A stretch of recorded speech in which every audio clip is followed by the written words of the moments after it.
Ma belle-mère dit à mon mari, on t'a payé le lascif et tu l'as épousé, elle. Regarde-moi, qu'est-ce qui ne va pas? D'adolescente sans-abri à maman américaine déjantée, nous parlons aujourd'hui avec Zarna Garg. En Inde, encore aujourd'hui, une belle-mère peut être méchante ou cruelle. Si elle t'allume un feu, tu dois quand même l'aider et dire non, non, laisse-moi faire. Passer de ce monde-là à là où je suis maintenant, où je dis des mots comme salope ou pire, mon père, s'il était encore en vie, il serait horrifié de me voir sur scène à crier mes opinions toute la journée. Quel âge avais-tu quand ton père t'a dit qu'il fallait te marier? À peine 15 ans, j'ai compris que je ne savais pas si je pouvais rentrer chez moi. J'ai donc vécu chez des amis et squatté des canapés. Je ne pensais pas que ça durerait 2 ans ni prendrait autant d'ampleur. J'étais tellement impliquée que je ne savais pas comment en sortir. Ton personnage dans The Big Bang Theory était révolutionnaire. Je regardais la série et je me disais « Oh mon Dieu, cette fille, cette tenue folle avec les lunettes, et elle est tellement intelligente. » Tu as sûrement excité des millions de geeks. Et aussi certaines femmes. Oui, je crois profondément que le destin m'a amené ici. Il n'y a pas d'autre explication. Quand j'ai commencé le stand-up, j'ai pris la décision d'être entièrement moi-même.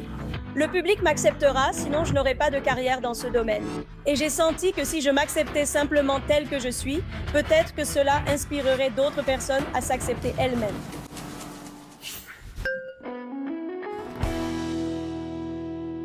Bonjour, je suis Mayim Bialik et je suis Jonathan Cohen.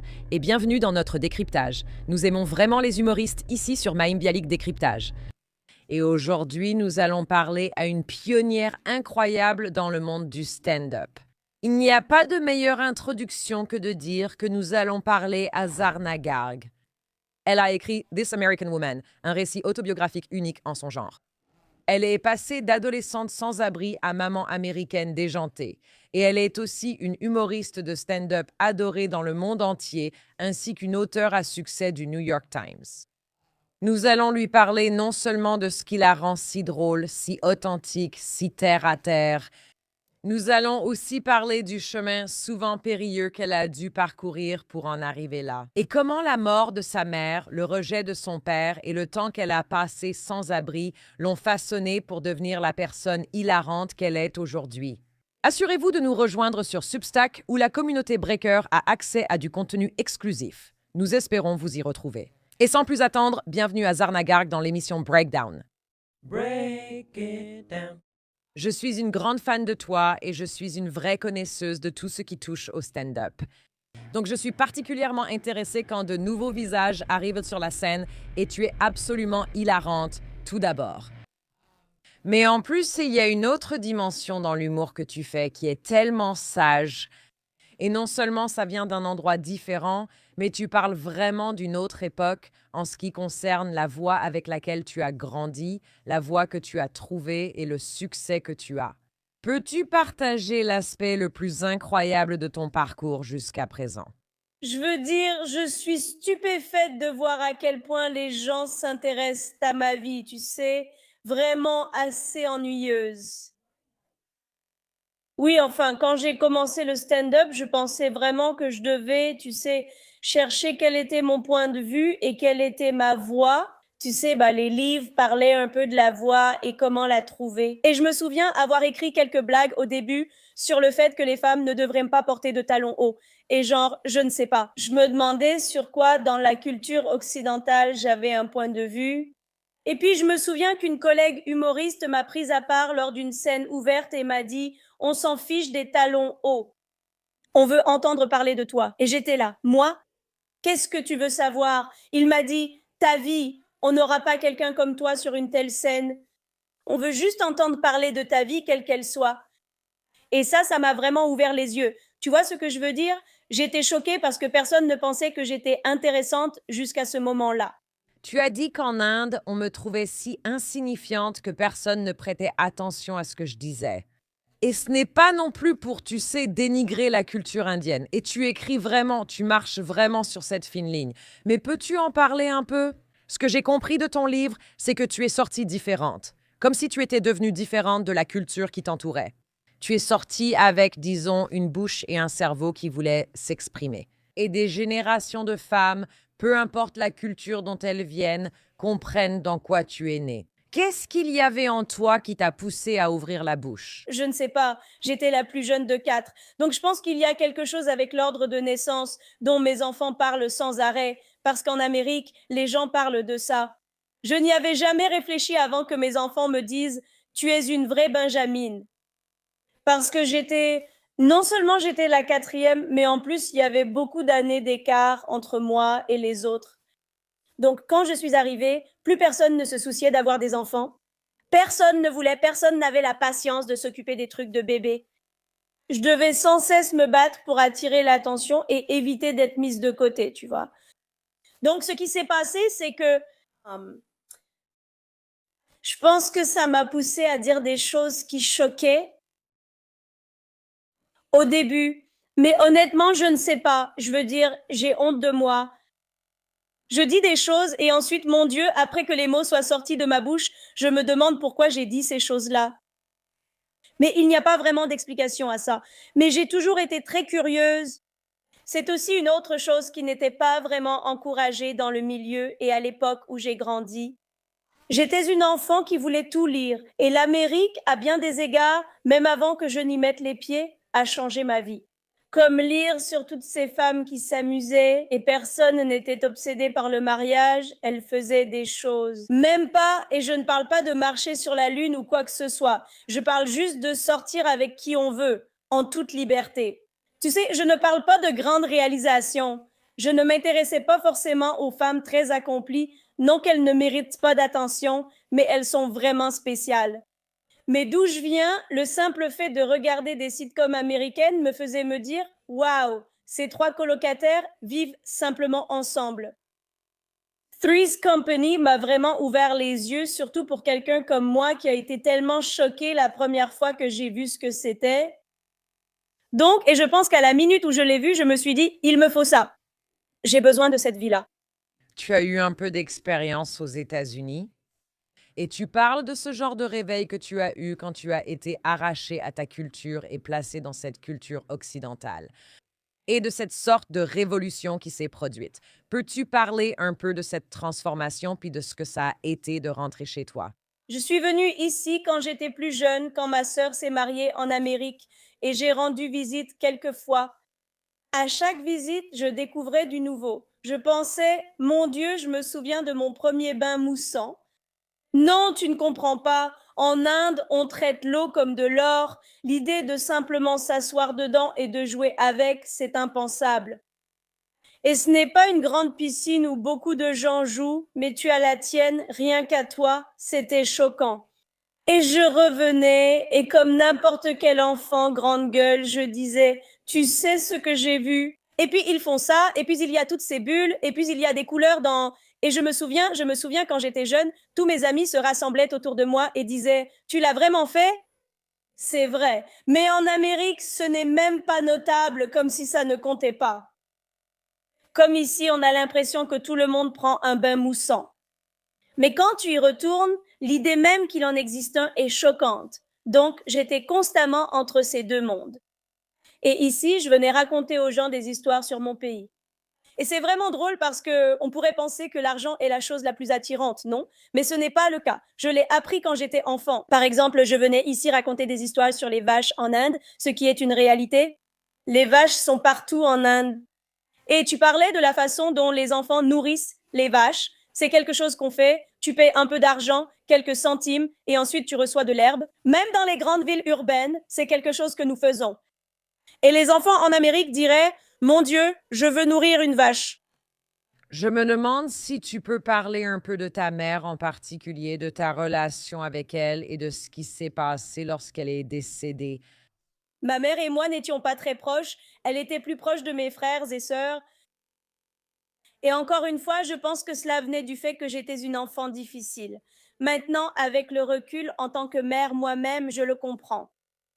J'étais épuisante pour elle. Et puis, encore une fois, j'étais la plus jeune. Et elle avait beaucoup plus de choses en commun avec ma sœur parce qu'elles aimaient faire du shopping ensemble. Elles aimaient faire toutes ces choses, alors que j'ai toujours pensé que j'étais au-dessus de tout ça. Je me disais, ce sont les superficiels qui se préoccupent de ce qu'elles vont porter. Moi, dans ma tête, j'étais l'intellectuelle. Donc, j'étais toujours du genre, Je veux aller voir ce film d'auteur hyper profond. Et personne autour de moi n'avait le moindre intérêt pour tout ça. Mais ma mère était une maman attentionnée. Elle ne me négligeait pas par indifférence. Elle était juste plus proche de mes frères et sœurs, et ce sont eux qui s'occupèrent de moi. Donc elle savait que j'étais protégée tant qu'elle était en vie. Elle est morte assez soudainement. Elle était en parfaite santé et 2 semaines plus tard, elle était morte. Et personne ne l'a vue venir. Et donc, même pas mon père. Alors, quand elle est morte, il s'est réveillé et le lendemain de sa mort, il a dit, j'ai fini d'être parent, tu dois te marier. Je dois te marier. J'en ai fini. Je crois qu'il y a quelque chose en lui qui s'est brisé parce que c'était la deuxième épouse qu'il perdait. Mes frères et sœurs sont tous mes demi-frères et demi-sœurs.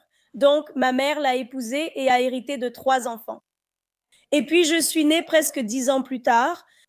Je pense que mon père s'est brisé. Lui aussi était le produit de circonstances de vie très difficiles, même s'il s'est construit une belle vie. Mais le chemin pour y arriver a été long. Et encore une fois, en tant que personne qui a dû construire sa propre vie, je comprends cette fatigue. Je suis immigrée. Les 20 premières années passent juste à réussir à avoir un toit au-dessus de la tête.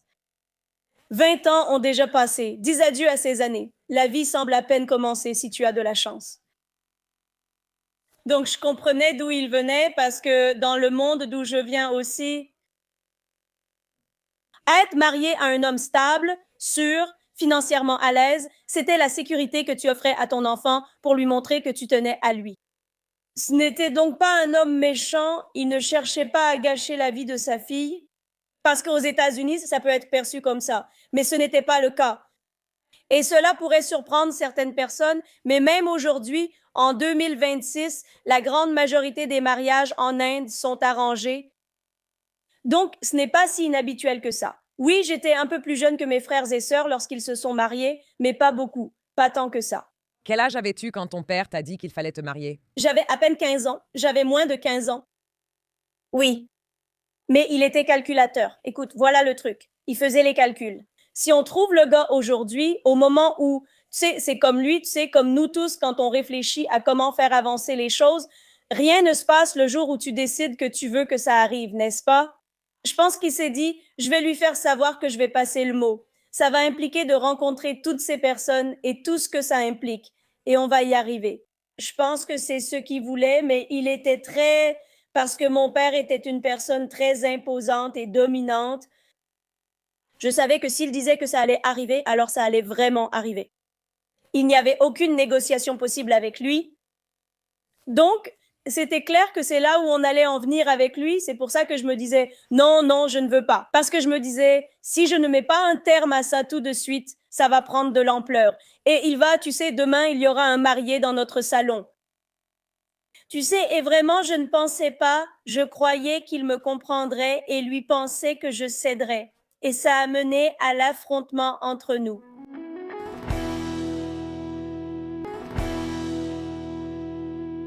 Alors, quelle a été ta solution à 14 ans? Eh bien, Ma solution, comme tout ado de 14 ans, j'ai dit, d'accord, je vais vivre chez mes amis. J'avais plein d'amis avec qui je voulais faire des soirées pyjama. Il a été très clair. Il m'a dit, si tu refuses le mariage, tu dois partir. wow. Et j'ai vraiment pensé tout d'abord qu'il perdait un peu la tête à cause de la mort de ma mère. On venait juste de la faire incinérer. C'était une question d'heure. Donc, je pensais vraiment qu'il était un peu, vous savez, perturbé. Et comme je me vantais d'être l'intellectuel de toute façon, je me suis dit, je vais comprendre ça. Je vais comprendre cette crise et le laisser croire que tout est réel. Je me disais, je ne veux pas me marier. Lui disait, tu ne peux pas vivre ici. J'ai répondu, alors j'irai chez mes amis. En Inde, ce n'est pas un gros problème. En Amérique, si un adolescent venait chez vous, vous demanderiez, pourquoi n'es-tu pas avec tes parents? Que s'est-il passé? En Inde, on est tout le temps les uns chez les autres. Si tes parents voyagent, tu peux vivre chez ton voisin 2 ou 3 jours, ce n'est pas grave. Donc, dans ma tête, je suis partie en me disant, je vais aller chez mes amis pendant 2 ou 3 jours. Il finira par retrouver la raison. Il viendra me rechercher et tout ça va s'arranger. C'est là que je pensais que ça finirait. Et qu'est-ce qui s'est passé? Il n'était pas du tout d'humeur à régler quoi que ce soit. Il était très clair qu'il n'y aurait aucune négociation là-dessus. J'ai été très surprise de voir à quel point il s'est montré têtu. Il n'était tout simplement pas là, je pense qu'il en avait fini. Et il disait, déjà j'étais une enfant à problème. J'avais déjà tellement de choses, tellement de points contre moi. Je pense qu'il était probablement un peu stressé. Il se disait, elle est petite, elle parle trop. Et là, enfin, vous savez, les gens en Amérique ont entendu l'expression mariage arrangé. Je ne pense pas qu'ils comprennent vraiment toute la négociation qui se passe pendant qu'on organise un mariage arrangé. Ce n'est pas juste que tes parents te casent avec quelqu'un via les siens. Il y a des éléments de véritable marchandage. Tu es grande, tu portes des lunettes, mais tu es chauve. D'accord, c'est un bon choix. Il est chauve et porte des lunettes. Il n'a pas de chance, je suis désolée. Tu vois ce que je veux dire? Donc, dans sa tête, il calculait. Il se disait, elle n'est pas du genre à rester à la maison. Elle ne s'intéresse pas à la cuisine. En tant que père, il savait que tout cela posait problème dans un mariage arrangé. Je suis petite. J'ai toujours fait 1,50 m.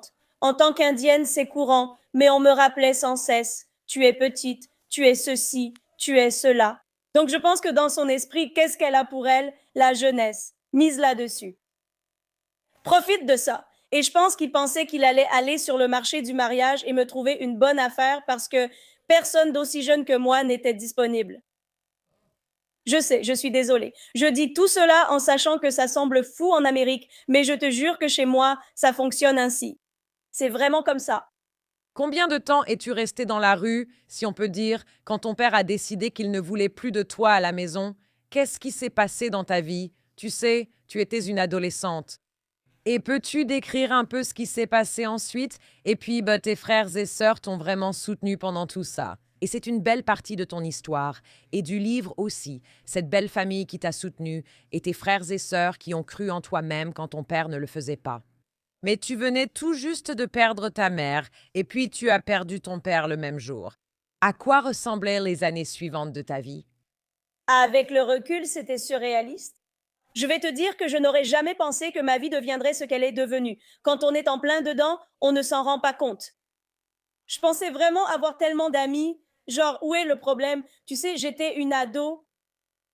Et c'était vrai, quand j'ai quitté la maison de mon père le premier jour, je suis allée chez ma meilleure amie à l'époque. Je suis arrivée chez elle et sa mère était très aimante, très accueillante. Elle m'a dit, entre, viens. Tu sais, je peux imaginer ce qu'elle pensait. Elle devait se dire, écoute, cette famille traverse une crise. Elle connaissait ma mère, elle savait que tout ça se passait. Ne t'inquiète pas, tout va s'arranger. Entre, viens. Puis 2 jours après, elle m'a dit, ma mère pense que tu dois rentrer chez toi. C'est là que j'ai compris. Je me suis dit, d'accord, je ne sais pas si je peux rentrer chez moi. Alors je suis allée chez une autre amie, puis je suis allée chez une troisième amie. Et c'est comme ça que j'ai commencé à dormir de canapé en canapé. Chaque jour, je pensais que c'était le dernier. Je ne pensais pas que ça allait se transformer en un événement qui allait durer presque 1 an et demi, voire 2 ans. Et à un moment donné, j'étais tellement impliquée que je ne savais pas comment m'en sortir parce que mon père était aussi une figure très effrayante. Il était riche et puissant dans un pays très pauvre. Beaucoup de parents de mes amis ne voulaient pas devenir ennemis avec mon père. Donc, beaucoup de choses étaient comme ça. Même s'ils avaient beaucoup d'affection pour moi, c'était est-ce qu'on veut vraiment devenir son ennemi numéro 1 et pourquoi? Qu'est-ce qu'on fait? Et sans parler du fait que beaucoup d'entre eux étaient d'accord avec lui. Tous disaient, elle doit se marier, point. Quel est le problème? Tu sais, donc beaucoup d'entre eux ont commencé à m'empêcher de venir chez eux parce qu'ils se disaient, mon Dieu, elle va influencer mon enfant. Et toute cette histoire de liberté va maintenant se transmettre à mon enfant. Donc ça a duré 2 ans, presque 1 an et 7 mois à aller de porte en porte chez des oncles et des tantes, à chercher qui pouvait m'accueillir. Et vous savez, heureusement, quand ma mère était en vie, nous avions tout un personnel à la maison. Encore une fois, ce n'est pas si inhabituel en Inde. Nous avions des chauffeurs, des cuisiniers. Ce sont des choses que les gens ont encore aujourd'hui. Mais ils avaient tellement de compassion pour moi parce que ma mère avait des relations si profondes et chaleureuses avec eux que lorsque tout le reste a échoué, ils m'ont recueilli, même s'ils craignaient encore pour leur propre emploi et tout le reste. Mais beaucoup de gens se sont rassemblés, comme les vendeurs ambulants qui se souvenaient de ma mère, me donnaient à manger gratuitement. Ils disaient simplement, prends-le, tu sais, parce qu'ils se souvenaient que ma mère avait généré beaucoup de bonne volonté au fil des années et j'en suis devenue la bénéficiaire. C'est incroyable. Je l'ignorais totalement. Ma mère avait soutenu de nombreuses œuvres caritatives sans que nous le sachions. C'est une autre chose. Tu vois, en Amérique, si tu fais de la charité, tu en parles. Tu dis, c'est ma fondation, c'est mon projet, je soutiens ça. Les femmes indiennes, ma mère était morte de peur. Elle n'aurait jamais dit à mon père parce que s'il découvrait qu'elle donnait son argent, ça aurait été l'enfer à la maison. Donc, elle faisait beaucoup de choses caritatives, mais tout était en secret et aucun de nous ne l'a su avant sa mort. Que s'est-il passé après ces 2 ans? J'ai réussi à obtenir un visa pour venir en Amérique parce que ma sœur essayait depuis ici. Elle contactait, vous savez, l'ambassade ici en demandant que pouvons-nous faire? Comment pouvons-nous la faire venir ici? Et moi, j'essayais en Inde de comprendre quel papier il fallait. Vous savez, ce n'est pas si facile d'immigrer en Amérique. Il y a beaucoup de choses à faire, beaucoup d'étapes, beaucoup de paperasse. Mais je faisais tout mon possible de mon côté, elle faisait tout son possible de son côté. Ce qui nous a aidés, c'est qu'il y a 30 ans, en fait plutôt 35 ans, les étudiants internationaux n'existaient pas vraiment en Amérique. Ce n'était pas comme aujourd'hui. À l'époque, si tu étais un étudiant international dans une petite ville comme Akron, dans l'Ohio, tu étais presque une célébrité. Les gens se demandaient qui était cette fille et d'où elle venait. Alors, ma sœur a trouvé un moyen de m'inscrire à l'université d'Akron, d'où j'ai obtenu mon diplôme. Et nous avons convenu que je viendrais en tant qu'étudiante étrangère, au moins pour stabiliser ma vie jusqu'à ce que nous puissions déterminer la prochaine étape. J'étais très heureuse de le faire, car si cela me permettait d'étudier plus ou autre chose, j'étais partante. Quand tu avais 22 ans, tu as décidé de passer une annonce sur un site de rencontres indiens et tu l'as décrite comme, tu sais, irrésistible pour les hommes indiens. Et toi, l'annonce, c'est hilarante. Elle inclut veuillez joindre vos dernières déclarations d'impôts et dossiers médicaux. Mais tu parles un peu de ce qui a commencé à se passer. Tu sais, tu parles du type qui disait avoir 28 ans mais en paraissait 60, du fan de Star Wars qui m'aimait car je ressemblais à un Ewok ou du chirurgien esthétique qui voulait améliorer mon visage. Le médecin a dit tu dois avoir de mauvais gènes si ta mère est morte jeune. Parle un peu de ce que c'était à ta façon d'essayer de trouver quelqu'un et comment il se fait que l'un de tes prétendants soit devenu un ami improbable, puis finalement ton mari. Oui, tu sais, dans la vie, bien souvent, moins on en sait, mieux on se porte. J'ai passé une annonce qui reflétait la façon dont je pensais que les gens arrangèrent des mariages parce que c'était le seul mot que je connaissais à l'époque. C'était ce que j'avais vu mon père faire dans ses démarches pour marier mes frères et sœurs. C'était toujours comme, eh bien, si quelqu'un disait dans ce contexte, mon fils est médecin, mon père disait, je veux voir la preuve.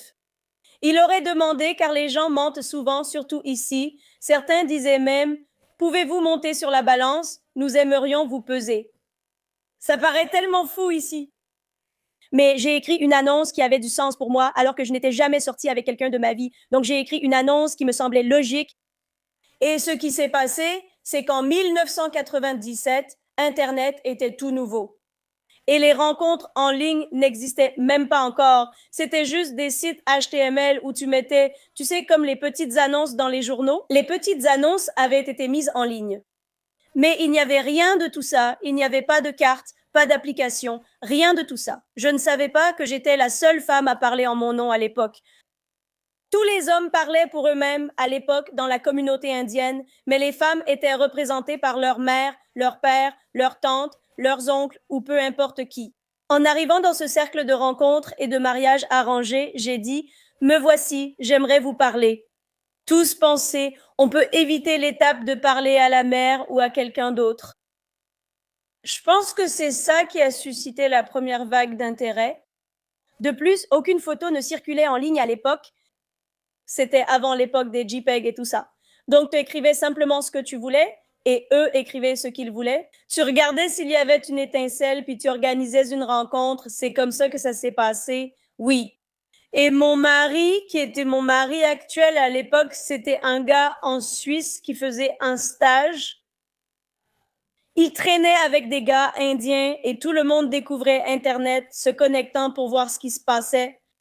Tu sais, plein de gars ont vu mon annonce et ils se sont dit, ce n'est pas possible, ça ne peut pas être réel. Ils me trouvaient incroyable. Mon mari m'a écrit, est-ce réel? J'ai répondu, as-tu lu mon annonce? Parce que c'est très clairement écrit, ne m'envoie pas d'email si tu veux juste être un ami. C'était tellement clair que je voulais me marier. Et ne m'envoie pas d'email si tu n'es pas l'une de ces choses.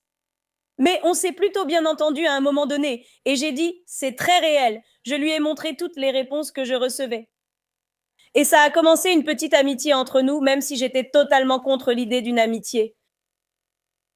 Et nous voilà, 28 ans plus tard. Il y a une partie du livre où tu parles de l'annonce de tes fiançailles. Et il y a cette remarque que ton père a faite quand il a appris que tu étais fiancée. Et il a dit, c'est la pire erreur de la vie de tout le monde. Et quand j'ai lu ça pour la première fois, je me suis dit, d'accord, il garde cette carapace dure, n'est-ce pas? Mais ton père, il a suivi ça jusqu'au bout. Oui. Peux-tu parler un peu de la façon dont tu as essayé de te faire une place et un nom et de ce que ça a été d'affirmer cela pour toi-même tout en étant toujours confronté à cette résistance? Tu vois, si tu es complètement en désaccord avec l'idée que les femmes devraient se faire une place, alors ça ne te semblera jamais logique. Et mon père n'y a jamais vu de mérite. Je me souviens que lorsque mon frère a eu un mariage arrangé et que sa femme nous paraissait très lunatique, même avant qu'il ne se marie, elle semblait vraiment instable et lunatique. Et je me souviens que ma mère disait à mon père, je crois qu'elle est folle. Tu sais, comme les parents parlent, non? Je crois qu'elle est folle. Il la regardait et a dit, toutes les femmes sont folles, au moins elle est jolie. Donc pour lui, il était inconcevable qu'il puisse exister une autre façon de vivre. S'il était vivant aujourd'hui, il serait absolument horrifié de me voir sur scène en train de crier mes opinions toute la journée. Je pense qu'il aurait peur pour moi, croirait ma vie en danger et penserait qu'aucun homme ne voudrait de moi. Et pour être honnête, il y a une part de vérité là-dedans. Tous les maris ne peuvent pas supporter la vie que je mène. Je me moque de mon mari sur scène toute la journée. Je me moque de sa mère. Genre, c'est vraiment révolutionnaire. C'est du jamais vu. Vous, je ne pense pas que vous compreniez. Même en Inde, même aujourd'hui, si tu es marié, la belle-mère, elle peut être méchante. Elle peut être cruelle. Si elle te met le feu, tu dois l'aider et dire non, non, laisse-moi faire. Ne risque pas tes mains, s'il te plaît. Laisse-moi verser l'essence sur moi. Donc, passer de ce monde-là à là où je suis maintenant, où je dis salope, connasse, merde, putain, j'en ai rien à foutre. Il y a un passage vraiment drôle et aussi très douloureux, tu sais, dans le livre, quand tu parles de la préparation au mariage et qu'on te donne le traitement de la mariée. Ma phrase préférée était « Tu vas être belle pour ton mari ». Imagine son visage quand il verra ça, a dit la voix derrière mon anus. À quoi tu as répondu « Mon ancien anus lui convenait très bien ». Et la réponse était « Mais tu ne veux pas être blanche ?» Oui, tu ne veux pas être la plus blanche? Et cette notion, je veux dire, c'est tellement symbolique, cette idée de blanchiment, n'est-ce pas? La préparation, cette préparation. Et j'aimerais que tu parles un peu de la beauté, parce que c'est l'une de mes parties préférées, non seulement de ton livre, mais aussi de ton travail et de ta présence. Tu n'as pas peur de dénoncer l'hypocrisie que nous avons, n'est-ce pas? Et la complexité derrière notre fascination pour un certain type de beauté. Et bien sûr, cela varie selon les cultures, et tu en parles des deux côtés, n'est-ce pas?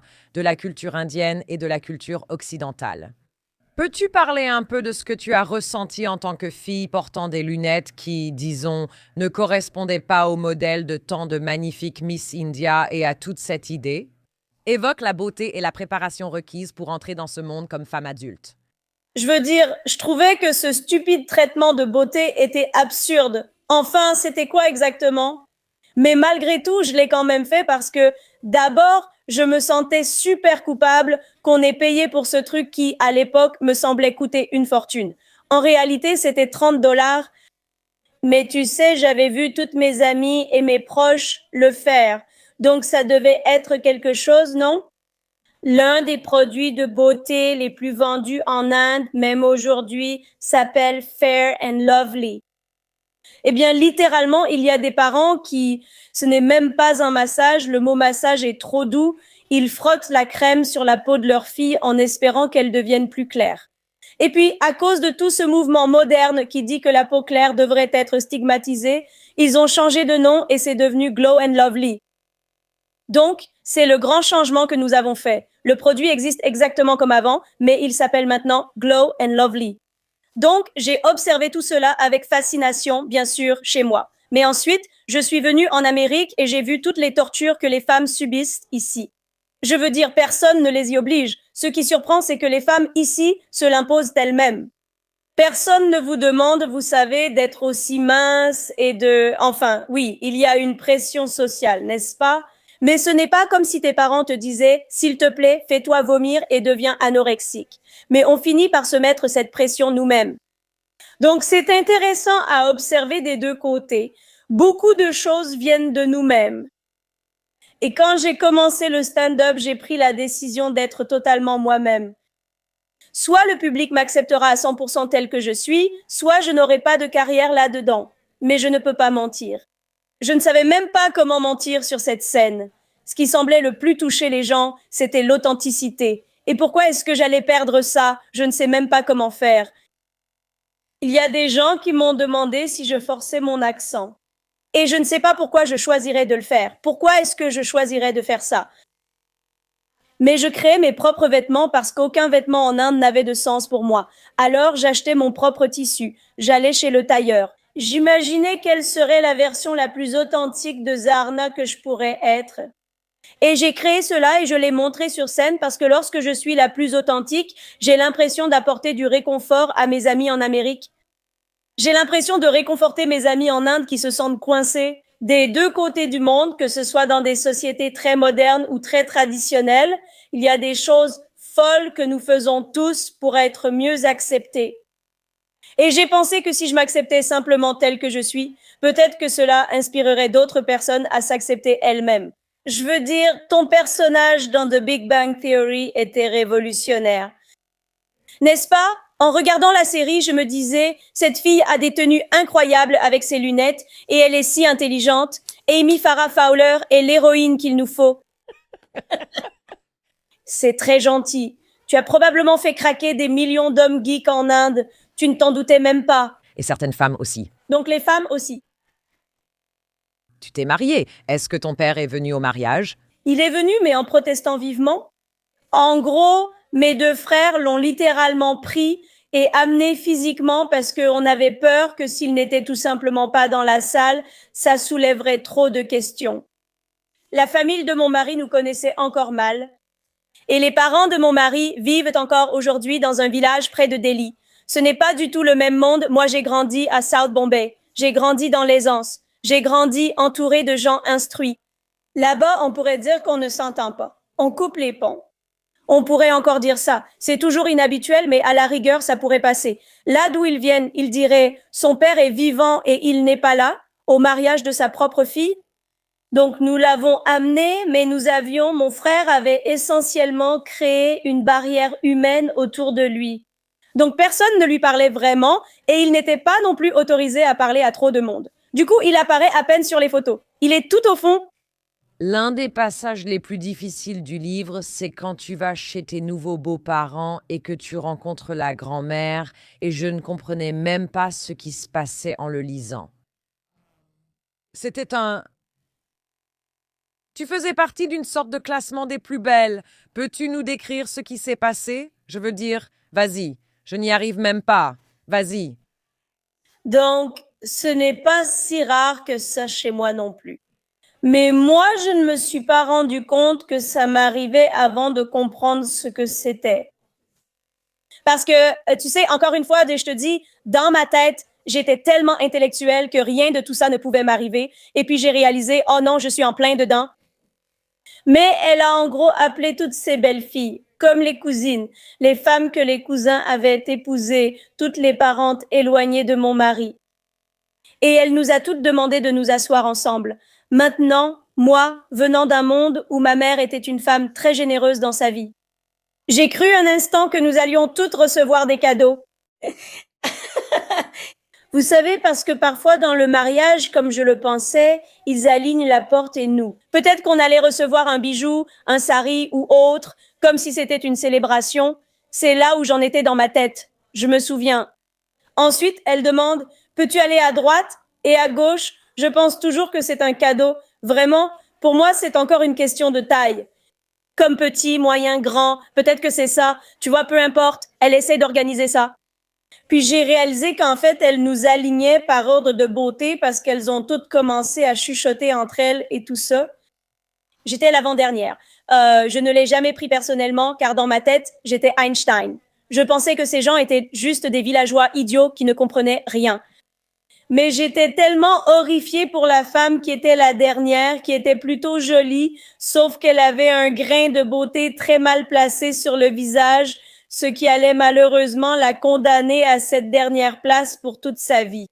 Et ce que tu as dit, c'est que la grand-mère a poussé un cri strident, Zarna, sautillant d'un pied sur l'autre de joie comme un lézard des dunes de sable. Tu n'es pas la plus laide. Tu es la deuxième plus laide. Et tu as dit que tout le monde a applaudi. Et je me disais, c'était ton accueil dans la famille de ton mari. Et ça paraît fou ici, mais je te jure, ces choses arrivent. Et si mes parents étaient encore en vie, ils auraient peut-être dit, mon Dieu, au moins elle n'est pas la dernière.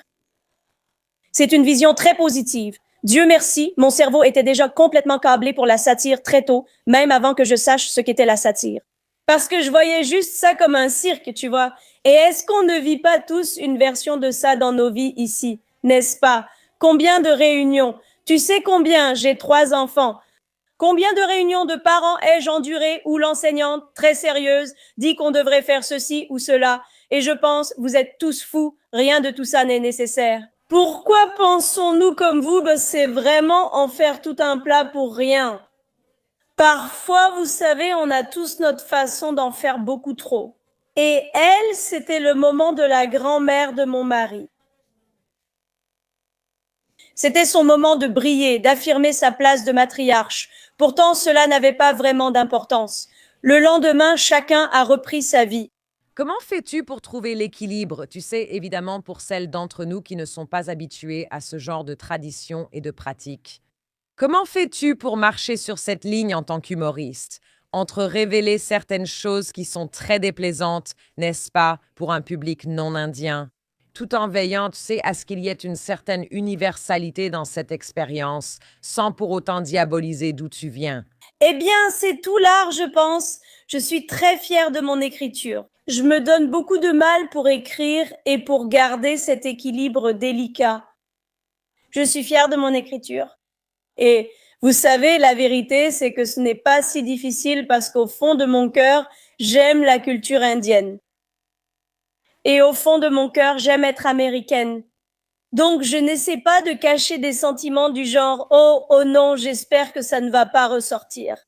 Je comprends vraiment pourquoi l'Inde est comme elle est et je comprends pourquoi l'Amérique est comme elle est. J'ai beaucoup de compassion pour la façon dont ces choses ont évolué. Rien n'est parfait à sa première, deuxième, 10e, 15e version. C'est la vie, c'est une évolution.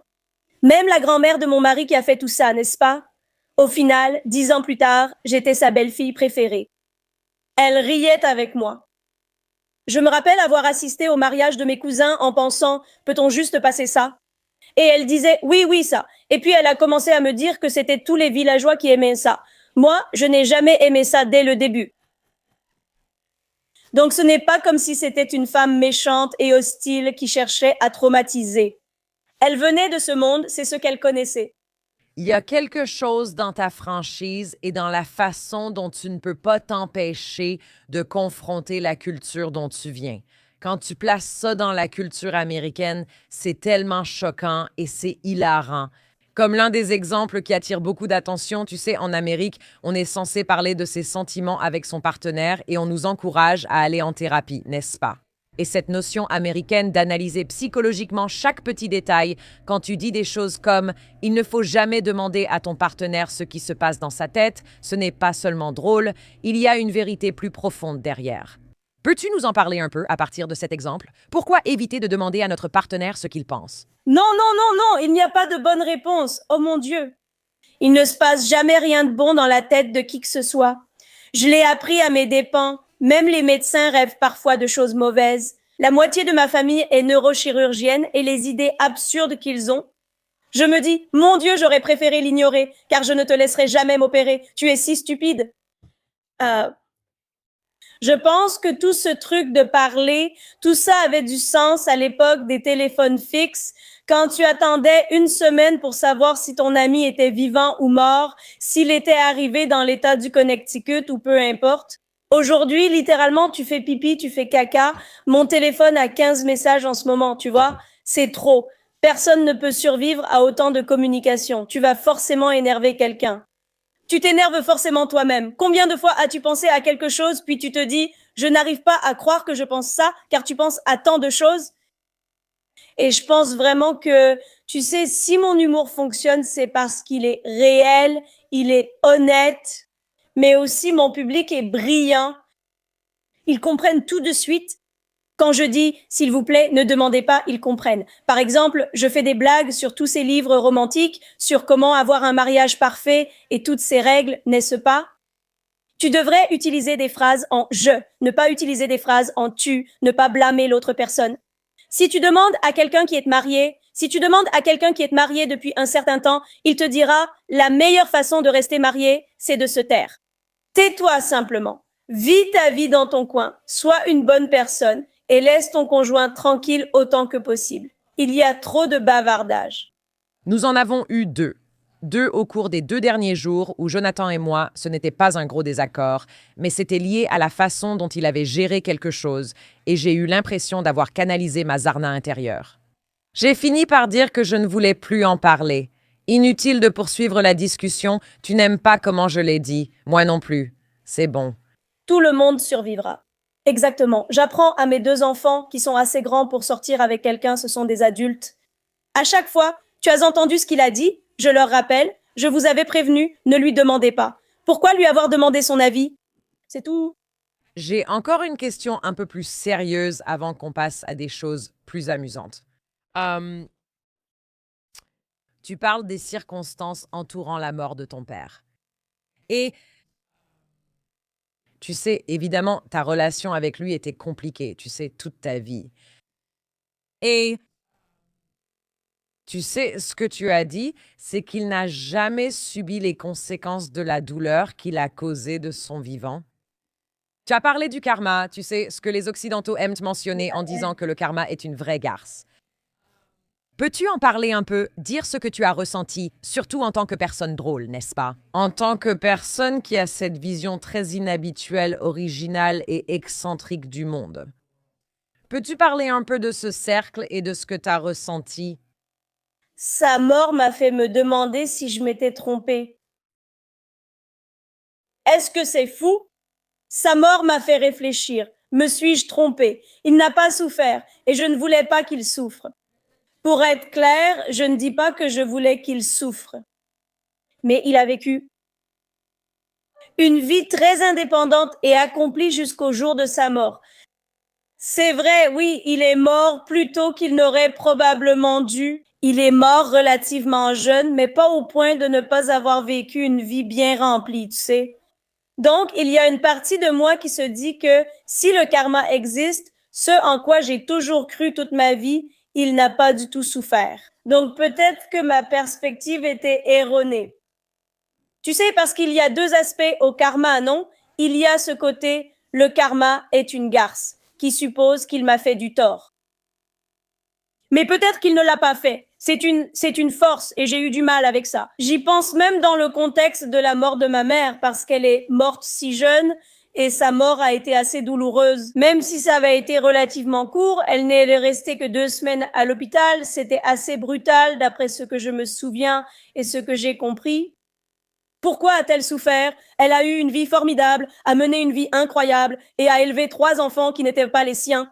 Elle a été tellement gentille avec tant de gens autour d'elle, mais elle a quand même eu droit à cette mort-là.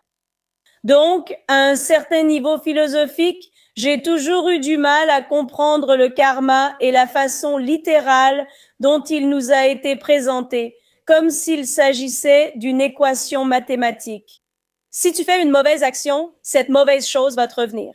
Et maintenant, je comprends que la vie n'est tout simplement pas aussi noire ou blanche. J'en profite. Parfois, je fais de mauvaises choses et m'en souviens. Je me dis, tu vois, tout allait bien.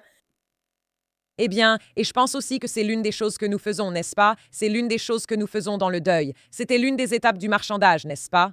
Quand on évoque les phases du deuil, le marchandage, c'est se dire, si j'avais agi autrement, tout aurait peut-être changé comme l'effet papillon. C'est l'une des négociations que nous faisons. Et je suis sûre qu'il y a du pouvoir là-dedans parce que ce marchandage peut te pousser à prendre de meilleures décisions quand tu réfléchis à tout ça. Mais je ne suis pas sûre de toutes les conséquences karmiques. Je ne sais pas. Je n'ai pas encore complètement réglé ça dans ma tête. Et puis, sa mort a été l'une des principales raisons pour lesquelles je n'ai pas pu le faire. Passons à quelques sujets plus légers. Que comprenons-nous mal sur le yoga? Oh mon Dieu! Écoutez, tout d'abord, le yoga est maintenant une chose occidentale. On ne devrait même plus dire que c'est indien parce que c'est complètement américain. Les Américains se le sont approprié. Nous l'avons perdu. Ce n'est pas grave. Ça arrive. Les Américains ont aussi perdu des choses au profit de l'Inde. Je ne sais pas trop lesquelles, mais les Indiens mettent du poulet tikka masala sur leur pizza. C'est comme ça qu'ils la mangent. Donc, et pourtant, c'est italien, mais c'est une autre histoire.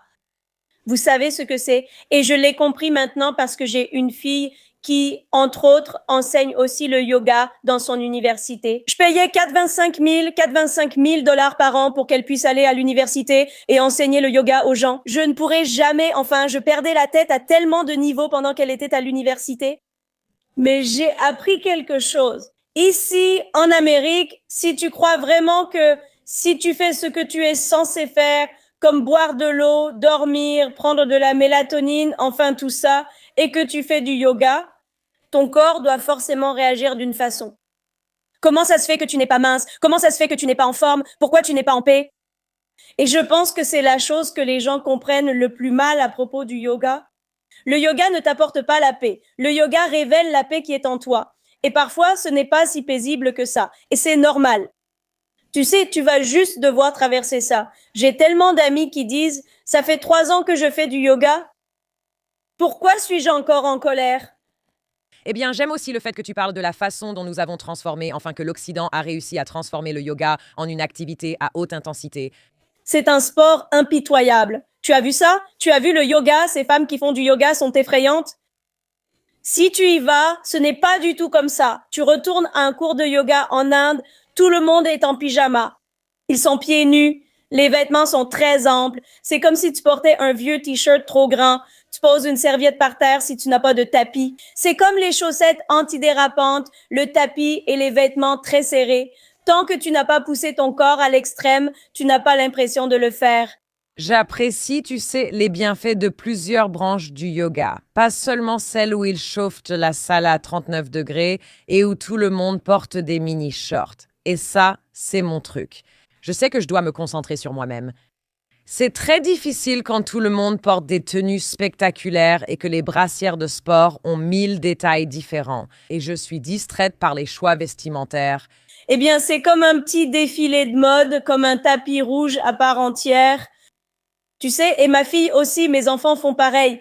Ils disent, je ne sais pas, cette tenue ne m'inspire pas. Je leur dis, mais de quoi tu parles? Mets juste ton pantalon de survêtement. Mais ils ne le feront pas. Mais ça, c'est le capitalisme américain. Ils ont vu de l'argent là-dedans et ils se sont dit, chut. Et puis, il y a tous ces documentaires montrant que chaque type de yoga a été récupéré par quelqu'un de mal intentionné. Par exemple, j'ai suivi un cours de Bikram et je me suis dit, il fait trop chaud et je n'ai pas envie de refaire sans cesse les mêmes postures. J'aime changer de routine à chaque fois. Maintenant, tu ne peux plus faire ça à cause de ce documentaire. Bref, quel est ton système de croyance? As-tu une notion de Dieu? As-tu plusieurs dieux? Quelle est ta pratique? Oh mon Dieu, mais je vais m'appuyer sur tous. Il y a 19 000 dieux dans l'hindouisme.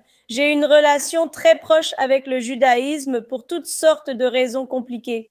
Je veux bien compter sur Jésus-Christ s'il peut m'aider. Je veux bien compter sur Mahomet si je peux m'appuyer sur lui. En fait, je suis à l'aise avec eux tous. Je vais m'appuyer sur tout le monde. Ma vie a connu tellement de hauts et de bas et je me dis, lequel d'entre vous peut m'aider? Je suis dans votre équipe en ce moment. Et je suis sûre que je suis en train d'énerver quelqu'un en disant ça. Mais il y a un côté opportuniste en moi et il se révèle certainement dans la foi. Au final, je ne suis pas extrêmement religieuse non plus, mais j'adore apprendre ce que les religions enseignent.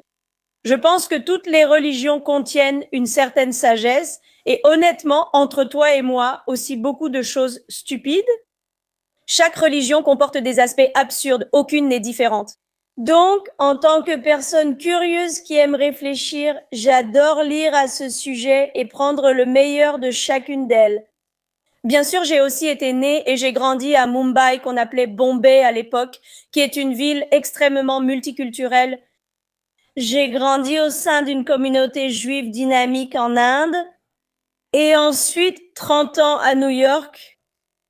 Vous voyez ce que je veux dire? Donc j'ai l'habitude d'être entourée de personnes de toute confession, de toute religion. Et encore une fois, je veux croire au karma. En fait, je pense que parmi toutes les pratiques et croyances religieuses, c'est l'une des meilleures. Mais le fait d'être papa m'a fait réfléchir à de nombreuses reprises. Et ma mère aussi. Je me disais, pourquoi a-t-elle eu cette mort-là? Mais si je suis engagée pour faire un spectacle dans l'Utah, je pourrais faire des blagues sur les Mormons et je vais vraiment m'y mettre. Ton ascension vers la célébrité est une histoire tellement belle parce que tu ne te disais pas « je vais devenir humoriste, je vais être autrice, je vais avoir ma propre sitcom ». Ce sont des choses incroyables. Ce sont tes enfants qui t'ont encouragé. Qu'est-ce qu'ils voyaient que tu n'avais pas envisagé? Ils voyaient la comédie comme une possibilité. J'ai été mère au foyer pendant 16 ans et j'essayais vraiment désespérément de retourner travailler. Je voulais juste travailler. Je voulais un emploi. Je ne demandais même pas un poste prestigieux ou important. Je me disais juste, il faut que je gagne un peu d'argent. En tant que mère au foyer, je peux dire que je n'avais plus aucune estime de moi. On m'a enlevé toute estime de moi. Le monde entier a continué d'avancer. Ils savent ce qui se passe. Ils connaissent tous les gadgets, tous les tableurs et toutes ces choses que j'aurais pu apprendre. Mais à la place, j'étais ensevelie sous les couches et le lait infantile. Et pendant ces années-là, j'ai pris mon rôle de maman tellement à cœur. Tout devait être parfait comme chaque mère le fait. Mais j'avais l'impression que le monde m'avait laissé derrière. Et j'ai décidé que, d'accord, la façon de me remettre sur pied serait de trouver un travail, n'importe quoi, du moment que quelqu'un était prêt à me payer pour ça. Mais aucun emploi ne marchait. Alors je me suis dit, d'accord, je vais devenir entrepreneur, je vais lancer une entreprise, je cuisine bien, je vais essayer ça. Tout échouait. Ce qui s'est passé, c'est que j'avais l'habitude d'emmener mes enfants avec moi pour vendre beaucoup de ces choses le week-end. Ils venaient m'aider à porter des sacs de piments et tout ça, donc ils me regardaient faire. Ma fille et mon fils, je me souviens avoir essayé de vendre mon chili végétalien dans un restaurant et avoir eu une excellente discussion avec le propriétaire. On riait et on disait, vous devriez en avoir. Et puis, mais combien de steaks les gens vont-ils manger? Il vous faut une alternative. Je ne sais pas. J'inventais juste des trucs, j'essayais d'être très commercial. Et je lui ai vendu tout un lot de chili végétalien. Puis on est parti, et mes enfants ont vu qu'il l'a jeté à la poubelle. Dès qu'on a tourné le dos, ma fille est rentrée et m'a dit « Tu essaies de vendre le chili, mais les gens veulent juste te parler. Tu es plus drôle que tous ceux à la télé, tu devrais faire de la comédie. » J'ai répondu « La comédie, ce n'est pas un vrai métier. » Ils m'ont dit qu'en Amérique, c'est un métier. J'ai répondu non, car quand ton enfant te dit ça, tu te demandes qui va payer pour faire de la comédie. Ils me disaient « Non, maman, c'est vrai, les gens sont payés pour ça. » Et juste pour les faire taire, parce que je leur avais déjà fait faire tellement de choses qu'ils ne voulaient pas faire, juste pour les faire taire, j'ai dit, d'accord, je vais me renseigner là-dessus. Puis ils ont commencé à se liguer et à me harceler. À cette époque, étant mère au foyer, de nombreux amis de leurs enfants venaient souvent chez nous. Dès que quelqu'un avait des soucis de couple, il ou elle venait m'en parler. Si quelqu'un avait un souci ou une mauvaise note et craignait de rentrer, on demandait « Qu'est-ce que Tata en dit ?» Donc, une version de Zarna et drôle flottait dans l'air, mais je n'y ai pas vraiment pensé. Je suis vraiment allée à cette première scène ouverte en pensant que je prendrais une photo, que je partirais et que je leur dirais simplement que je l'ai fait pour qu'on puisse passer à la prochaine chose que je vais essayer. Quel matériel as-tu présenté lors de ta première montée sur scène? Je ne l'ai pas présenté car je n'étais pas prête à monter sur scène. Je partais, j'ai vu une scène ouverte, je suis entrée un mercredi après-midi. J'étais horrifiée de voir tous ces adultes, sans enfants ni travail, assis dans le sous-sol d'un restaurant mexicain un mercredi après-midi. Que faisaient-ils là? Je me suis dit, mon Dieu, que de temps perdu par les gens. Et puis je suis restée assise là, je regardais juste. Vous voyez les gens, d'accord, j'ai compris. Je me disais, ils vont monter sur scène et raconter des blagues. Très bien. Je pensais qu'ils semblaient tous fauchés, il n'y a pas d'argent là-dedans. Personne ne les paie pour ça, c'est juste un passe-temps. Très bien. J'étais sur le point de partir, et la femme qui dirige ce club encore aujourd'hui, c'est une femme juive avec 3 enfants. Elle m'a dit, tu es déjà là, pourquoi tu ne fais pas 5 minutes? J'ai demandé 5 minutes sur quoi? Elle a répondu, parle juste de ce que tu trouves drôle. J'ai accepté, suis montée sur scène et ai commencé à critiquer ma belle-mère. Qui ne trouve pas ça drôle? J'étais là.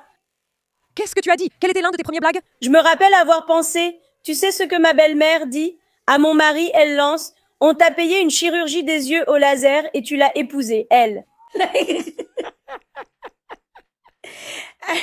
Et j'ai ri. Je me souviens que le public hésitait. Maintenant, je comprends. La première fois que j'ai dit ces mots, ils n'étaient pas certains que c'était une insulte. Mais quand j'ai ri, ils ont ri aussi. Tu vois ce que je veux dire? Parce que sinon, ça pourrait sembler méchant, non? Ça pourrait sembler triste. Tu vois, je disais juste, tu te rends compte comme elle est bête? Regarde-moi, qu'est-ce qu'il y a à ne pas aimer? Je me souviens que quand je suis montée sur scène, la première chose que j'ai dite, c'était « les Blancs font ça ». Genre, c'est vraiment un métier en Amérique. Tu peux juste rester debout, parler et être payé. J'étais tellement choquée que ça puisse exister. Dans ma tête, tout de suite, je me suis dit « je viens de laisser des millions de dollars sur la table. J'ai passé ma vie entière à bavarder comme ça. » Tu savais que tu étais douée? Non, pas du tout. Je pensais vraiment, d'accord, ils voient juste cette tante indienne et ils sont gentils. Comme c'était tellement amusant, l'organisatrice, la dame qui s'en occupe, m'a dit « Pourquoi tu ne ferais pas un spectacle bringer ?» En stand-up, quand tu commences, la plupart des nouveaux humoristes commencent comme ça. Si tu amènes 5 personnes, tu as 5 minutes sur scène. Elle a vu une opportunité et m'a proposé « Pourquoi ne pas faire un spectacle bringer?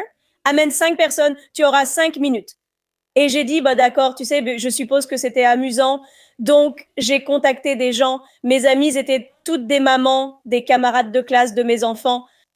Je les ai contactés. C'était dans l'Upper West Side où beaucoup vivaient. On habitait toutes dans l'Upper West ou l'Upper East à Manhattan. J'ai tendu la main. J'ai dit, si l'une d'entre vous est libre et peut venir, si 5 d'entre vous viennent, j'aurai 5 minutes. Et à l'époque, j'avais genre 100 abonnés sur Instagram, tu vois, parce que c'était juste des mamans qui se connectaient entre elles. Genre, est-ce que c'est toi qui récupères l'enfant ou c'est moi? Ce genre de choses. Et j'ai même proposé de leur offrir les boissons. J'ai dit, bah, je paierai les boissons. Vous n'avez même pas besoin de payer parce que je me sentais mal qu'elles aient à acheter des boissons qu'elles ne voulaient pas. J'ai dit, je m'occupe des boissons, venez juste. Et j'ai un peu lancé ce flyer et je me souviens avoir espéré, je n'étais même pas sûre que 5 personnes viendraient parce que ce n'est pas mon genre. Je ne serai jamais celle qui te harcèle en demandant, tu viens, ce n'est vraiment pas moi. Je l'ai proposé, j'étais là, qui vient? S'il y a 5 personnes, je monte sur scène, sinon on regarde et on rentre. J'étais très détendue. Je suis arrivée, il y avait 96 personnes là-bas. Je suis entrée et l'organisatrice s'est énervée contre moi. Elle m'a dit « Qui sont tous ces gens ?» J'ai répondu « Je ne sais pas. Qui sont tous ces gens ?» Elle m'a dit « Ils sont tous là pour toi. Où va-t-on mettre les invités des autres ?» J'ai répondu « Je ne sais pas. » As-tu eu 96 minutes pour ton 96? Non, je n'ai même pas eu 96 secondes. Comme c'était le sous-sol du restaurant, j'ai fait monter 90 personnes dans le restaurant. J'ai dit « Vous êtes ici. » Je suis désolée, il n'y a pas assez de place. Pourquoi ne pas attendre tous à l'étage? Laissez-moi faire mes 5 minutes, puis je ferai tout ce que vous voulez, même 10 ou 15 minutes. Peu importe mes idées folles, je les improviserai pour vous à l'étage. Et donc ils sont montés. J'ai fait mes 5 minutes. Les gens ne voulaient pas que je quitte la scène. Ils disaient « Continue, continue. 2 minutes de plus, 2 minutes de plus. » Et c'était la première fois que je me suis dit, encore une fois, mon esprit était tellement focalisé sur le fait de devenir entrepreneur. Et à cette époque, la technologie était nouvelle. Au lieu de penser, vous savez, quand une humoriste réussit, à quoi elle pense? J'ai cartonné, non, c'est le langage. J'ai cartonné aujourd'hui. Je me souviens avoir regardé le public. Et je me suis dit, adéquation produit-marché, adéquation produit-marché. Comme une personne du secteur tech, je me suis dit, peut-être que c'est mon produit. Il correspond. Rien ne m'a jamais autant convenu auparavant. Je passais tant de temps avec des gens du secteur tech qu'on se demandait toujours, y a-t-il une adéquation produit-marché? On cherchait sans cesse ces choses insaisissables. Évidemment, c'est très drôle, mais c'est aussi incroyablement vrai. Et l'un des domaines que tu as touché sur le marché, ce sont les personnes d'origine sud-asiatique. Les gens n'avaient jamais vu quelqu'un comme toi. Les gens n'avaient jamais vu une femme comme toi arriver avec autant d'authenticité et de respect. Tu sais, à la fois pour la culture dont tu es issue et pour celle qui t'a adoptée, n'est-ce pas? C'est remarquable. Il y a sûrement eu une sorte d'erreur quand j'ai été créée. Je ne pense pas que j'étais censée être comme ça. Et c'est juste une confluence de tous les événements dramatiques de la vie qui a abouti à ça. Tu sais, je ne me considère pas comme quelqu'un d'unique, mais je crois profondément que le destin m'a amené ici. Il n'y a pas d'autre explication à cela. Le destin a décidé que je serais la personne qui monterait sur scène et dirait toutes ces choses qui, aujourd'hui, donnent de l'espoir à des millions de femmes et pas seulement des Indiennes. Juste pour que tu saches, mon public en salle est en fait majoritairement non indien, car les Indiens ne veulent pas payer pour la comédie. Ce sont des radins, franchement, ils ne veulent pas payer. Si c'était une préparation au M4, ils seraient tous là. Les mamans, les papas, tout le monde serait là. Mais pour la comédie, ils disent « Oh, on la regarde sur YouTube ». Ce sont les non-indiens qui ont créé ce business, qui sont venus en grand nombre. Et il y a plusieurs communautés, comme la sud-américaine. La communauté juive et moi, on s'entend vraiment bien. Parce que la culture est tellement identique que c'est la même chose. Le fils aîné, le médecin, ceci, cela. Désormais, je prends cela au sérieux. J'ai participé, même si j'en parle rarement, mais puisque nous abordons ce sujet. Comme l'année dernière, j'ai participé au Festival de comédie d'Arabie Saoudite à Riyad. 3 femmes ont été invitées. Il y avait 47 hommes et 3 femmes. J'étais l'une des 3 femmes invitées à jouer. C'était controversé ici, comme tout a tendance à l'être, parce que, vous savez, tout le monde pense savoir ce qu'est l'Arabie Saoudite en étant assis à Brooklyn. Mais ce qu'ils ne savent pas, c'est que mon contenu circule partout dans le monde, n'est-ce pas? Grâce au monde numérique dans lequel nous vivons, mes blagues, mon spectacle d'humour, tout voyage. On ne peut plus contrôler où ces choses apparaissent désormais. Donc les femmes d'ici me regardent en secret. Les blagues ouvertes ne leur sont pas faciles à voir. Elles m'écrivent souvent et m'invitent chez elles. Nous voulons que nos filles te voient parce qu'elles n'ont jamais vu quelqu'un qui leur ressemble dire ces choses. Et j'y suis vraiment allée avec l'esprit que si j'ai été ordonnée à faire cela par quelqu'un, une puissance supérieure, c'est mon devoir de transmettre le message et de faire savoir aux femmes qu'elles peuvent dire ce qui leur passe par la tête. Cette petite liberté, si je peux même les inspirer à penser dans cette direction, alors je fais quelque chose de positif pour ce monde. C'est ce que je crois. Ça me rend très émotive rien que d'y penser. Il y a des problèmes en Inde qui, vous savez, ont été au centre en particulier des causes féministes. Et vous savez, les problèmes peuvent sembler insurmontables. Et je ne veux pas vous imposer de politique. Parler des droits des femmes et humains ne devrait pas être politique. Mais je me demande, est-ce que le destin a un plan pour vous, vous savez, dans un sens plus large, là où vous vous trouvez en ce moment dans la culture indienne en tant que femme? Je veux dire, il est clair qu'il y a un plan pour moi, car je ne l'avais pas prévu. Je ne savais pas. Je suis très réticente à faire de la comédie en Inde. Je n'aime pas faire de la comédie quand je vais en Inde parce que ma relation émotionnelle avec ce pays est très traumatisante. Je veux dire, j'ai été expulsée de là-bas. C'est ce qui s'est vraiment passé. Mais ce sont mes gens.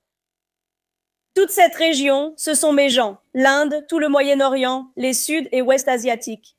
Si tu nous regardes côte à côte, on se ressemble tous. Ils portent ces vêtements, parfois un bendi, mais ils se ressemblent tous, comme moi, et parlent comme moi. Ils m'attirent, et je n'ai pas le cœur de dire « je m'en vais ». Je n'y arrive pas. Par exemple, quand je suis allée en Arabie Saoudite, mes enfants étaient totalement contre. Ce n'est pas pour l'argent. Beaucoup pensent que les humoristes l'ont fait pour ça, mais c'est faux. L'argent est essentiel dans la vie.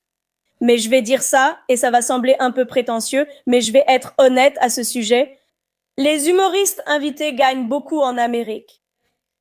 Pour être honnête, ils n'ont pas invité les humoristes en difficulté ici. On aurait tous gagné de l'argent. Je pourrais faire 3 spectacles dans le New Jersey et toucher la même somme.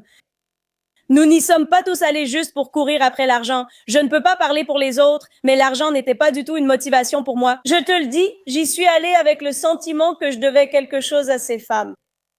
Quelqu'un m'a ouvert les yeux là-dessus, tu vois. Quelqu'un m'a ouvert les yeux et m'a montré que c'était possible. Et si je suis en position de faire ça pour d'autres, alors je dois prendre mes responsabilités. On ne peut pas tous dire « je ne suis pas concerné ». Encore une fois, ce n'est pas pour faire de la politique, mais on ne peut pas se permettre de ne pas être politique non plus. Tu vois ce que je veux dire? Si on restait toutes assises à dire « ce n'est pas mon truc, va parler à tes représentants », alors personne ne parlerait pour la personne ordinaire. Donc, j'y suis vraiment allée avec tout mon cœur parce que je ressentais une forte obligation envers mon peuple. Et c'est pour ça que j'y suis allée. Et je suis vraiment contente de l'avoir fait parce que les retours que j'ai reçus étaient incroyablement positifs. Je veux dire, c'est au-delà de tout ce que l'argent peut compter. Quand je le regarde, tu sais, à travers ce prisme que tu présentes, c'est presque comme un acte de protestation, c'est-à-dire une protestation contre tout ce qui te dirait que tu n'as pas ta place ici, que tu n'as pas de voix ici. Mais le fait que toi, en tant que femme, tu puisses maintenant occuper une place où des femmes qui n'ont pas de voix peuvent voir ce que c'est d'être une femme qui en a une, je veux dire, c'est un acte de protestation, non? C'est tout à fait ça. Et honnêtement, c'est aussi une toute petite capitulation de la part des régimes qui dirigent ces endroits, car eux aussi ont besoin d'une femme dans leur programmation. Ils n'étaient donc pas obligés de nous inviter et auraient pu nous ignorer ou n'avoir que 50 hommes. Ils font beaucoup de choses réservées aux hommes. Mais même eux comprennent maintenant. Est-ce vraiment dans votre intérêt d'exclure la moitié de votre monde? Est-ce que c'est le cas? Vous savez? Et même s'il y a beaucoup de problèmes là-bas, je ne suis pas en train de défendre beaucoup de choses qui s'y passent, ou même ici d'ailleurs, n'est-ce pas? Mais s'ils ouvrent cette porte, même pour laisser passer le moindre rayon de soleil, n'est-ce pas notre rôle d'aider à l'ouvrir un peu plus? C'est dans cet esprit que j'y suis allée, mais ce n'était pas pour l'argent. Beaucoup de gens ici ne parlaient que d'argent. Combien as-tu été payé? Franchement, ce n'était pas énorme. Et toutes les personnes invitées ont leur propre émission et leur propre sitcom. Regardez la liste. Ce sont toutes des personnes qui, par exemple, présentent les Emmy Awards. Elles présentent. Tu crois que ces jobs ne sont pas bien payés? Elles s'en sortent très bien, tu sais, et certainement pas moi. Même sans atteindre ce niveau, cela aurait équivalu à 3 spectacles dans le comté de Bergen. Ta famille fait maintenant partie de ce monde plus vaste de la comédie. Et il y a quelque chose de vraiment drôle et rafraîchissant à voir, tu sais, tes enfants très américains, n'est-ce pas? Il y a une vidéo qu'on regardait où ta fille porte un petit short et un haut mignon et tu lui dis « Mets un cafetan et mange quelque chose », n'est-ce pas? Peux-tu parler un peu de la façon dont tu utilises, je ne veux pas dire utiliser dans un mauvais sens, mais dont tu mets en avant ta famille et aussi ce genre de dichotomie culturelle pour créer de l'humour? Oui, enfin, ma famille n'en fait pas partie aujourd'hui. Nous sommes une entreprise familiale. Je suis le visage de tout ça. Nous étions ensemble dès le début. Ils ont tout vu avant que je comprenne ce que c'était. Et ce qui s'est passé, c'est qu'une fois que mon humour a commencé à devenir populaire, une fois que mes trucs en ligne sur les réseaux sociaux ont commencé à devenir populaires, chaque question était « Qu'est-ce que ta fille en pense? Qu'est-ce que ton fils en pense ?» Je me suis dit « Pourquoi ne pas leur demander ?» C'est ainsi qu'est né notre podcast familial. Je me suis dit « Écoutez-les directement. » Je n'ai pas besoin de filtrer constamment les pensées de tout le monde. Encore une fois, je l'ai fait dans l'esprit des familles sud-asiatiques qui ne parlent pas du tout. Ma mère est décédée. Personne ne me l'a dit. Je l'ai découvert. On parle très peu à nos enfants, c'est la vérité. J'ai entendu mes voisins et les domestiques chuchoter qu'elle était morte. On ne se parle pas. J'ai aussi appris que ce n'est pas seulement les Indiens, mais de nombreuses communautés. Ce n'est pas chaque famille qui s'assoit autour d'une table pour avoir ces grandes discussions sophistiquées sur la vie. La plupart d'entre nous essaient juste de s'en sortir, non? Jour après jour. J'ai lancé ce podcast en pensant que les gens entendraient les idées de mes enfants. Et peut-être que ça inspirera d'autres familles à se parler. C'est tout. C'est comme ça que ça a commencé. J'étais aussi un peu rancunière et me demandais pourquoi je travaillais seule. Tout le monde, connectez-vous. Allumez tous vos caméras. Voyons ce que vous avez à dire. Mais maintenant que nous le faisons, il n'y a pas que moi qui ai été destinée et ordonnée à faire cela. C'est toute ma famille. Par exemple, ma fille en fait vraiment partie. Nous le sommes aujourd'hui, n'est-ce pas? Cette semaine, nous sommes sur une plage en Floride parce que j'ai des spectacles à l'extrémité de la Floride où nous enregistrons un épisode sur la façon dont les Indiens vont à la plage parce que nous n'allons pas à la plage comme les Blancs ou les Noirs vont à la plage. Nous y allons avec nos problèmes de maths. Nous y allons avec nos bouliers. Nous étudions le soleil. On aime faire toutes ces choses. On ne sort même pas quand il fait soleil. La plupart des gens se disent « Mon Dieu, il y a du soleil ». Nous, on attend que le soleil se couche. Mais nous allons faire un épisode à ce sujet. Nous allons nous amuser avec ça et j'espère que cela va normaliser cette façon d'aller à la plage en Amérique. Tout le monde n'a pas besoin d'être en bikini. Et tu sais, ma fille, oui, cette vidéo dont tu parles est devenue complètement virale en ce moment où elle dit « Je suis anxieuse ». Eh bien, tu seras anxieuse si tout, enfin, elle fait partie de cette génération. Elle dit « J'ai fait du yoga, bu de l'eau, pris ma vitamine D. Pourquoi ne suis-je pas heureuse ?» Ça ne marche pas comme ça. Peut-être mange un donut. Mange un donut, tu seras heureuse. Les chances sont meilleures. Je vais te poser une question. Si tu avais pu planifier ta vie toi-même, aurais-tu choisi, je cite, une vie plus facile en étant plus conciliante, plus silencieuse, en gardant tes pensées pour toi, comme ta mère te l'a conseillé? Tu vois le genre de tension que ça crée et où te situes-tu par rapport à ça aujourd'hui? Souvent, je me dis que j'aurais dû accepter un mariage arrangé. Il est bien plus simple de satisfaire une belle-mère que de construire sa propre vie, ce qui paraissait plus romantique qu'en réalité.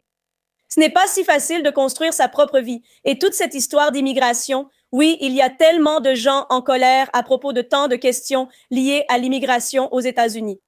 Parfois, je suis la seule immigrée dans la pièce où tout semble si en colère. Et je les regarde, je me dis, aucun d'entre vous ne comprend vraiment ce que c'est de remplir toute cette paperasse, d'attendre en ligne pour vous ne comprenez pas. Alors, est-ce qu'il y a des jours où je me dis que j'aurais aimé avoir simplement fait ça? Oui, je veux dire, l'homme avec qui mon père voulait m'arranger était vraiment très aisé. Je veux dire, avec le recul, j'aurais peut-être fini plus riche, même avec, tu sais, tout ce qui concerne les États-Unis, l'Amérique, l'Inde, l'argent et tout ça. Je n'étais tout simplement pas faite pour être cette personne. J'ai essayé, tu sais, j'ai essayé pendant tellement d'années d'être cette geek des maths que les Indiens sont censés être. J'ai essayé, j'étais faite pour ça. L'écriture me vient naturellement. Tu sais, je m'assois dans des salles de scénaristes. Je peux être une mitraillette à punchline. Ça sort tout seul de ma tête. Je ne sais pas pourquoi, ce qui cloche. Alors, je ne sais plus. Et maintenant que j'ai des enfants, il y a tellement de fois où je me dis, s'il te plaît, ne dis pas ça parce qu'ils ont leurs propres idées. Je dois aussi me retenir car je ne veux pas être ce genre de parent. Je me souviens que quand j'étais jeune, on venait juste de rentrer d'un mariage un soir. Et puis le lendemain, un oncle que nous avions vu au mariage la veille au soir est décédé. C'était choquant, non? On venait de le rencontrer et il est décédé le lendemain matin. Tout le monde disait « Oh mon Dieu, on vient de le voir, il semblait en forme. » Et moi, je me disais « Mais vous savez quoi? Il a beaucoup mangé hier soir. Il est parti heureux. » Il est parti heureux. Il a même pris un dessert et tout. Je pense que c'était une belle façon de partir. On insiste tellement aujourd'hui sur ce que l'Amérique a de précieux. Et beaucoup de gens adoptent une véritable forme de rejet de beaucoup de choses auxquelles tant d'entre nous tiennent profondément. Vous savez, je suis ici uniquement parce que l'Amérique a accueilli, vous savez, mes grands-parents qui fuyaient les pogroms et l'Holocauste. C'est pour ça que je suis ici. Et je suis très patriote. Vous savez, je suis une agitatrice. Je suis une libérale au grand cœur, mais je suis une amoureuse très, très patriote de ce pays en tant qu'Américaine de deuxième génération, surtout compte tenu de l'attention que notre pays reçoit à cause de notre président et des politiques et de tout ça. J'aimerais te donner l'occasion de vanter un peu les mérites de ce pays, non pas parce que c'est ton rôle de rassurer tout le monde à propos de l'Amérique, mais parce que tu as une perspective tellement unique et tu en parles beaucoup dans le livre. Même la couverture est fantastique, tu sais. Parle un peu de ce que l'Amérique signifie pour toi.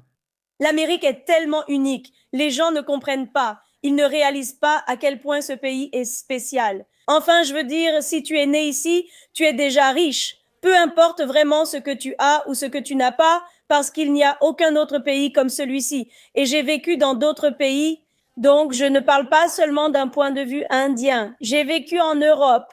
J'y ai vécu. Il n'y a pas, tu sais, l'Amérique se déteste tellement. C'est incroyable. Parce que partout ailleurs où tu vas, la réalité sur le terrain, si tu fais abstraction des 5 personnes bruyantes sur les réseaux sociaux, la réalité sur le terrain, c'est que les gens aiment l'Amérique. L'Amérique, aujourd'hui, comme je l'expliquais à quelqu'un justement hier, c'est l'Amérique qui définit la culture pop partout dans le monde. Une émission qui marche en Amérique va marcher partout dans le monde. Je veux dire, tu ne le sais pas? On t'a regardé pendant des années, même avant The Big Bang Theory. Quand tu étais enfant, on te regardait. Jeune, je m'en souviens. Pourquoi? Tout ce qui vient d'Amérique fait rêver. La liberté que vous avez ici, la possibilité, la conviction que si vous travaillez dur, vous réussirez dans la vie. Tu ne peux pas considérer cette conviction comme acquise. Moi non plus, je ne pouvais pas. Cette situation, cette femme avec ce regard, ses vêtements et cet accent ne peut exister nulle part ailleurs. Je n'ai aucun doute, même pas dans mon propre pays. J'ai gagné, j'ai appris toute seule à écrire un scénario grâce à YouTube, je l'ai soumis. J'ai gagné le prix du meilleur long métrage comique, page en noir et blanc, non, personne ne savait qui avait écrit, les noms n'apparaissaient pas. Je me rappelle que ce discours de remerciement était le tout premier que j'ai fait. Je pensais que ça ne m'arriverait même pas chez moi. Et j'aime mon pays d'origine. Donc ce n'est pas comme si j'essayais de les critiquer d'une quelconque manière, c'est juste la réalité. Les systèmes sont mis en place dans ce pays pour que l'excellence émerge, pour que l'excellence prospère. Même notre président, aussi controversé soit-il, et je reçois beaucoup de haine rien que pour avoir dit un mot en sa défense. Je ne suis inscrite ni chez les républicains, ni chez les démocrates, donc tout le monde peut se détendre en écoutant. Mais même le fait que l'Amérique ait élu un type comme lui, aussi fou que cela puisse paraître, un gars qui pourrait arriver et dire « Vous savez quoi? Je vais le faire. » Tu ne peux pas, là d'où je viens, tu dois être la petite fille du grand-parent qui a écrit la Constitution de l'État et cette famille dominera pendant 150 ans. Tu vas voir, les gens vont me critiquer pour avoir dit ça, même si c'est vrai. Même aujourd'hui, la personne qui dirige la plus grande opposition en Inde est le petit-fils, l'arrière-petit-fils. Donc oui, est-ce que ce gars dans notre pays a 1 million de problèmes? Absolument. Mais il ne pourrait même pas exister ailleurs. Cet espoir qu'un homme d'affaires va arriver. Et j'écoute, je suis sûre, vous savez, vous à Los Angeles, surtout, vous êtes très, très libéraux, je le sais. Mais je vous le dis, il y a quelque chose d'aspirationnel. Les gens en Inde regardent et se demandent « Où est notre Trump ?» Peut-être qu'on va l'envoyer là-bas. Vous savez quoi? On va tenter le coup. Donnons-lui une chance. Pour qu'il prenne sa retraite là-bas. Dès qu'il aura fini, ou s'il veut partir plus tôt, on devrait le faire. Je pense même qu'il aime les Indiens, jusqu'à ce que ça change. Qui sait? Je voulais dire, pour le moment, où les gens peuvent-ils trouver des informations sur la tournée Million Dollar Excuse? Aussi, tu as un spectacle Netflix is a Joke. Dis aux gens où ils peuvent trouver toutes les informations à ton sujet. Oui. Je suis partout sous le nom de Zarna Garg, Z-A-R-N-A-G-A-R-G, sur Instagram, TikTok, YouTube, partout, sur toutes les grandes plateformes. Je vais bientôt rejoindre OnlyFans, car j'ai entendu dire que c'était très lucratif. Et j'arrive sur Netflix as a joke avec mon propre spectacle, le nouveau spectacle Million Dollar Excuse, le 8 mai au United Theater à Los Angeles.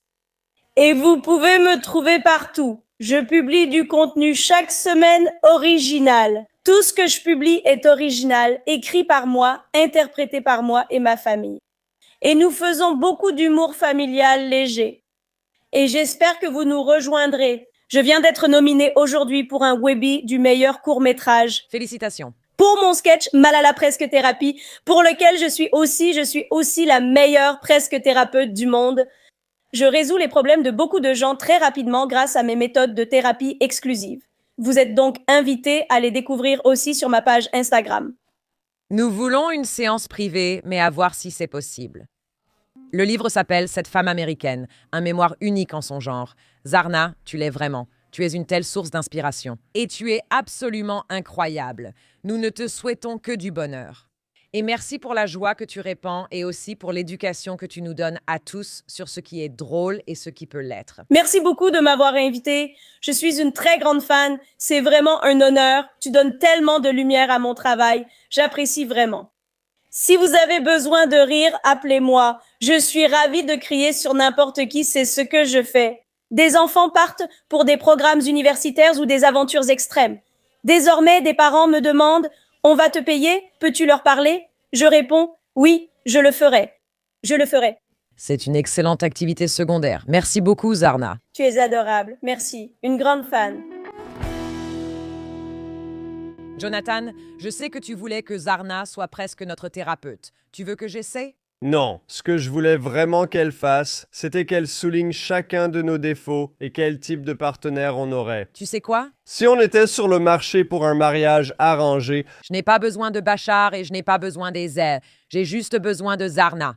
J'ai l'impression que ces informations pourraient être très similaires. on faisait un épisode et l'un des invités a dit « Oui, les couples ou les personnes qui sont capables de se taquiner et de se moquer l'un de l'autre. » C'est le meilleur signe de proximité. Et on se vantait. On disait « On se moque tout le temps l'un de l'autre. » Et puis on a commencé à le faire. Et c'était comme Je me retire! Je me retire! 3 blagues plus tard. Qu'est-ce que tu as dit? Maintenant, je ne me souviens plus. C'était tellement méchant. Non, tu vas t'effondrer. C'est un... Tu disais, ton nez est gros. Je disais, ouais, je sais. Tu disais, ton front est bizarre. Tu n'as pas de cils. Je disais, ouais, j'ai dit une seule chose. Tu t'es effondré d'un coup et moi, j'ai compris que j'étais allé trop loin. Bon, on va laisser le truc de presque thérapeute à Zarna. On ne s'en mêlera pas. J'ai vraiment aimé le livre, évidemment, This American Woman, et je suis tellement ravie qu'on ait pu parler à Zarna. Elle décrit un peu aller à la plage comme toi, tu vas à la plage. Exactement. J'attends le coucher du soleil. Et tu apportes ton abac. Première maman comédienne indienne immigrée d'Amérique, elle est incroyable. C'est un plaisir de lui parler. Du débrief à celui qu'on espère éviter, à la prochaine. It's Maya Bialik's breakdown. She's gonna break it down for you. She's got a neuroscience PhD or two. One fiction, and now she's gonna break down